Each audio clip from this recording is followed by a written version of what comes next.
आज है 25 अक्टूबर, दिन शुक्रवार। खबरों के बढ़ने से पहले एक नजर सुर्खियों पर।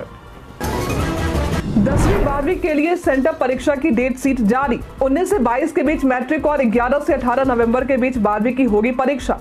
2 पालियों में परीक्षा का होगा आयोजन। शिक्षकों और कर्मियों के लिए सर्विस बुक तैयार। इसमें शिक्षकों की होगी व्यक्तिगत और सेवा संबंधी जानकारी। प्रमाण पत्र में छेड़छाड़ होने पर होगी कार्रवाई। वाहन मालिक घर बैठे मोबाइल नंबर करे अपडेट। परिवहन विभाग ने जारी किया QR कोड। जाने QR से नंबर अपडेट करने का तरीका। रैयतों के लिए आवश्यक दस्तावेज। वंशावली पर शपथ की जरूरत नहीं। टोल फ्री नंबर 1800-3456-215 उपलब्ध। बिहार में ओडिशा बंगाल के चक्रवाती तूफान का असर। प्रदेश में कई जिलों में बारिश की संभावना। मेघ गर्जन या वज्रपात की संभावना के बीच येलो अलर्ट जारी। त्योहारों में बैंकों में छुट्टी। 26, 27 और 31 अक्टूबर को बंद रहेंगे बैंक। छुट्टियों से पहले निपटा ले बैंक संबंधी कार्य। वॉशिंगटन सुंदर का शानदार प्रदर्शन। सुंदर ने लिया 59 रन पर 7 विकेट। भारत ने पहले मैच में 259 रन की पहली पारी समेटी। इस भर में यूनियन बैंक ऑफ इंडिया द्वारा लोकल बैंक ऑफिसर के पदों पर भर्ती निकाली गई है। आवेदन प्रक्रिया शुरू है और आवेदन करने की अंतिम तारीख 13 नवंबर है। ये भर्ती कुल 1500 पदों पर निकाली गई है। इच्छुक उम्मीदवार इसके आधिकारिक वेबसाइट www.unionbankofindia.co.in पर जाकर आवेदन कर सकते हैं। आवेदन करने वाले उम्मीदवारों को जरूरी है कि उन्होंने किसी भी मान्यता प्राप्त संस्थान या विश्वविद्यालय से किसी भी विषय में ग्रेजुएशन पास किया हो। उम्मीदवारों की आयु सीमा 20 से 30 वर्ष के बीच में होनी चाहिए। उम्मीदवारों का चयन ऑनलाइन एग्जाम, स्क्रीनिंग टेस्ट या पर्सनल इंटरव्यू के आधार पर होगा। भर्ती से संबंधित सटीक और अधिक जानकारी के लिए आप इसके आधिकारिक वेबसाइट और अधिसूचना को देख सकते हैं। बिहार विद्यालय परीक्षा समिति ने 2025 में होने वाली मैट्रिक और इंटर परीक्षा के लिए सेंटअप टेस्ट की डेट शीट जारी कर दी है। मैट्रिक की सेंटअप परीक्षा 19 से 22 नवंबर के बीच होगी, जबकि इंटर की परीक्षा 11 से 18 नवंबर को आयोजित की जाएगी। सेंटअप परीक्षा में सफल होने वाले छात्र को ही वार्षिक परीक्षा में बैठने की अनुमति मिलेगी। मैट्रिक परीक्षा में 19 नवंबर को मातृभाषा और दूसरी पाली में भारतीय भाषाओं की परीक्षा होगी। इंटर परीक्षा में 11 नवंबर को फिजिक्स, फिलोसफी और एंटरप्रेन्योरशिप की परीक्षा होगी। सभी परीक्षाएं 2 पालियों में होगी, जिसमें पहली पाली सुबह 9:30 से दोपहर 12:45 तक, दूसरी पाली दोपहर 2 बजे से शाम के 5:15 तक आयोजित होगी। बिहार में सभी शिक्षकों और कर्मियों के लिए सर्विस बुक तैयार किया जाएगा। शिक्षा विभाग के अपर मुख्य सचिव डॉक्टर एस सिद्धार्थ ने इस संबंध में सभी जिला शिक्षा पदाधिकारियों को निर्देश दिए हैं। इस बुक सर्विस में शिक्षकों की व्यक्तिगत और सेवा संबंधी जानकारियां जैसे नियुक्ति, वेतन, प्रोन्नति, स्थानांतरण और शैक्षणिक प्रमाण पत्र शामिल होंगे। इसका उद्देश्य ये है कि किसी भी अधिकारी द्वारा किसी भी समय प्रमाण पत्रों की जाँच की जा सके। शिक्षकों का बायोमेट्रिक ऑथेंटिकेशन भी होगा, जिसमें उनकी थंब इम्प्रेशन और ऑनलाइन परीक्षा के दौरान लिया गया फोटो शामिल रहेगा। यदि किसी शिक्षक के प्रमाण पत्रों में छेड़छाड़ पाई जाती है तो उसके खिलाफ कानूनी कार्रवाई की जाएगी। बिहार की नदियों को साफ करने के लिए सरकार ने एक महत्वपूर्ण निर्णय लिया है। इस निर्णय के तहत राज्य में चलने वाली नावों को डीजल से हटाकर CNG और सोलर ऊर्जा से संचालित किया जाएगा। मुख्यमंत्री नीतीश कुमार ने इस बदलाव के लिए अधिकारियों को निर्देश दिए हैं।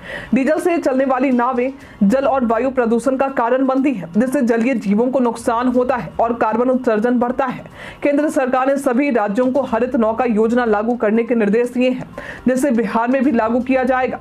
ये पहल नदियों के पानी की गुणवत्ता को सुधारने, वायु प्रदूषण कम करने और दीर्घकालिक लागत घटाने में सहायक होगी, जिससे पर्यावरण को लाभ होगा। बिहार में अब वाहन मालिक अपने रजिस्ट्रेशन कार्ड में मोबाइल नंबर घर बैठे अपडेट कर सकते हैं। परिवहन विभाग ने इस प्रक्रिया के लिए QR कोड जारी किया है, जिसमें 5 सरल स्टेप्स और इसके फायदे बताए गए हैं। ये जानकारी सार्वजनिक स्थलों पर प्रदर्शित की जाएगी ताकि लोग जल्दी से अपडेट करा सकें। यदि रजिस्ट्रेशन में मोबाइल नंबर अपडेट नहीं है तो वाहन जांच के दौरान जुर्माना लगाया जाएगा। मुजफ्फरपुर में इसकी शुरुआत की गई है। अपडेट करने के लिए QR कोड स्कैन कर RTO चुने, जानकारी भरे और मोबाइल नंबर अपडेट करें। इससे वाहन मालिकों को सभी जरूरी सूचनाएं और अलर्ट आसानी से मिलेंगे। बिहार के मुख्यमंत्री नीतीश कुमार ने संकल्प में रिमोट का बटन दबाकर 7,160 करोड़ रुपए की लागत से 2,615 पंचायत सरकार भवनों और अन्य केंद्रों का शिलान्यास किया। उन्होंने बताया कि पंचायत सरकार भवनों का निर्माण ग्राम पंचायतों में किया जाएगा, जिससे लोगों को सुविधाएं मिलेंगी। मुख्यमंत्री ने जून 2025 तक सभी भवनों का निर्माण पूरा करने का लक्ष्य रखा है। उन्होंने बताया कि राज्य में 1,09,321 वार्ड में 11,75,740 स्ट्रीट लाइट लगाने का कार्य चल रहा है, जिसमें 3,75,000 सोलर लाइटों का उद्घाटन किया गया। इस अवसर पर पंचायती राज विभाग के कार्यों पर एक लघु वृत्त चित्र प्रदर्शित किया गया। कार्यक्रम में कई अन्य मंत्रियों और वरिष्ठ अधिकारियों ने भी भाग लिया था। शिक्षा विभाग के अपर मुख्य सचिव डॉक्टर एस सिद्धार्थ ने सभी जिला शिक्षा अधिकारियों को सख्त निर्देश दिए हैं कि सरकारी विद्यालयों के निरीक्षण में सुधार लाए। उन्होंने कहा कि पिछले 3 महीनों में निरीक्षण के बावजूद मीडिया में विद्यालयों की कमियों की रिपोर्ट आ रही है, जो गंभीर समस्या है। उन्होंने उदाहरण देते हुए बताया कि विद्यालयों में अनावश्यक सामान का पाया जाना अवैध कब्जे का संकेत है। अपर मुख्य सचिव ने चेतावनी दी कि यदि निरीक्षण सही ढंग से नहीं किया गया तो संबंधित अधिकारियों के खिलाफ कार्रवाई की जाएगी। इसके साथ ही आउटसोर्सिंग से कार्यरत कर्मचारियों की लापरवाही पर बर्खास्तगी की सख्त बात भी कही गई है। सभी डीओ को विद्यालय प्रबंधन में सुधार करने के भी निर्देश दिए गए हैं। बिहार प्रशासनिक सुधार मिशन की सितंबर 2024 की रैंकिंग में बक्सर और सुपौल जिले ने शीर्ष स्थान प्राप्त किया है। बक्सर जिला बिहार लोक सेवाओं का अधिकार अधिनियम के क्रियान्वयन में पहले स्थान पर है, जबकि सुपौल ने बिहार लोक शिकायत निवारण अधिकार अधिनियम में प्रथम स्थान हासिल किया है। सूचना एवं जनसंपर्क विभाग के अनुसार रैंकिंग जिले की उपलब्धियों के आधार पर तय की जाती है। बक्सर, जहानाबाद और बांका क्रमशः पहले, दूसरे और तीसरे स्थान पर है।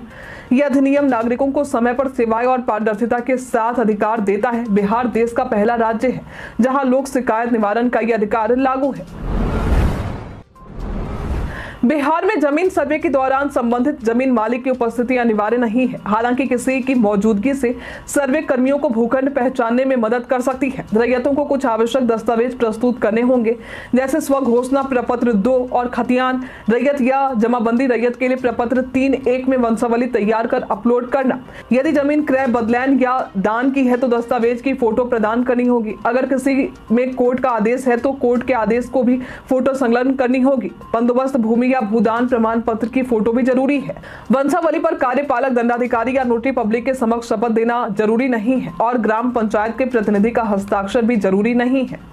समस्याओं के समाधान के लिए टोल फ्री नंबर 1800-3456-215 पर संपर्क कर सकते हैं। प्रधानमंत्री नरेंद्र मोदी की अध्यक्षता में केंद्रीय कैबिनेट की बैठक में बिहार को कई बड़े तोहफे मिले हैं। सरकार ने बिहार के लिए हजारों करोड़ रुपए के प्रोजेक्ट पर मुहर लगाई है। विशेष रूप से यूपी के अयोध्या से सीतामढ़ी तक रेलवे लाइन बिछाने की योजना को मंजूरी दी गई है। साथ ही नरकटियागंज रेल लाइन का दोहरीकरण भी किया जाएगा। इससे नेपाल और पूर्वोत्तर भारत के साथ कनेक्टिविटी बढ़ेगी।